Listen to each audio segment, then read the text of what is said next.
मेरे साथ ना मेरी पहली ही डेट पे बहुत बड़ा डिजास्टर हो गया। कैसे?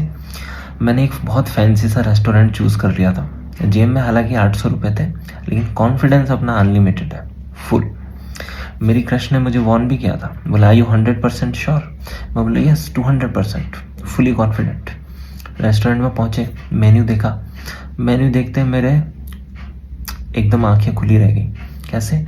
400 रुपये का पनीर बटर मसाला, 200 रुपये का गार्लिक नान, 150 रुपये का कॉफ़ी। मैं बोले लग गए। तो मैंने थोड़ा सोचा, समझा, विचार किया, और इसके बाद मैंने अपनी क्रश को बोला कि आप ऑर्डर करो। स्ट्रेटजी कि दो से ज़्यादा क्या ही ऑर्डर कर लेगी, है ना।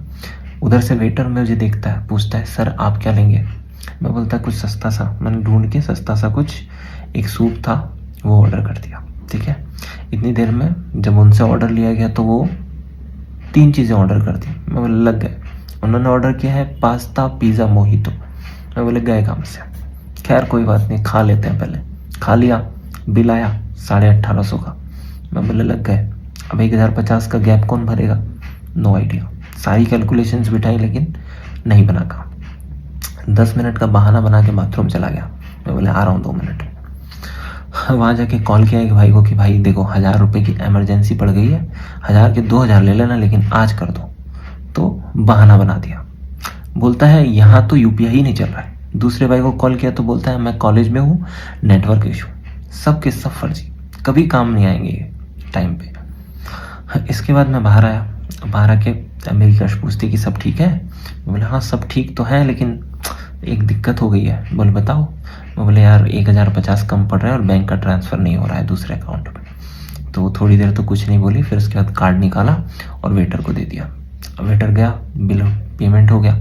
उसके बाद बाहर आए, थोड़ा ऑकवर्ड साइलेंस हो गया था दोनों के बीच में। तो मतलब साइलेंस तो तोड़ना पड़ेगा, और साइलेंस तोड़ने के लिए हमने क्या किया, मैंने थोड़ी सी उससे पूछ लिया कि कैसा रहा फिर हमारा फर्स्ट डेट। उसने स्माइल दी। मैं बोला सब ठीक है, घर चले गए। अगले दिन मैंने उसको मैसेज किया कॉफ़ी, उसने सीन किया लेकिन उसका जवाब नहीं दिया। मैं समझ गया कि 1050 के चक्कर में इज्जत और क्रश दोनों गए। तब से उस दिन के बाद से अब मैं पहले से है ना सब कुछ तय करके रखता हूँ। एक तो फैंसी रेस्टोरेंट नहीं देखता, दूसरा पहले से बजट डिसाइड कर लेता हूँ। ठीक है, और कोशिश करता हूँ ज़्यादा से ज़्यादा कि 2 से 4 हज़ार रुपये पहले से रखूँ, नहीं तो फिर कॉफ़ी प्रेफर करता हूँ। तो उसमें पता चल जाएगा कि आगे कुछ होना है कि नहीं। और थोड़े दिन बाद में मैंने है ना, हालांकि मुझे पता चला कि अब क्रश ना किसी और को डेट कर रही है। डेफिनेटली उसने बिल पे किया होगा।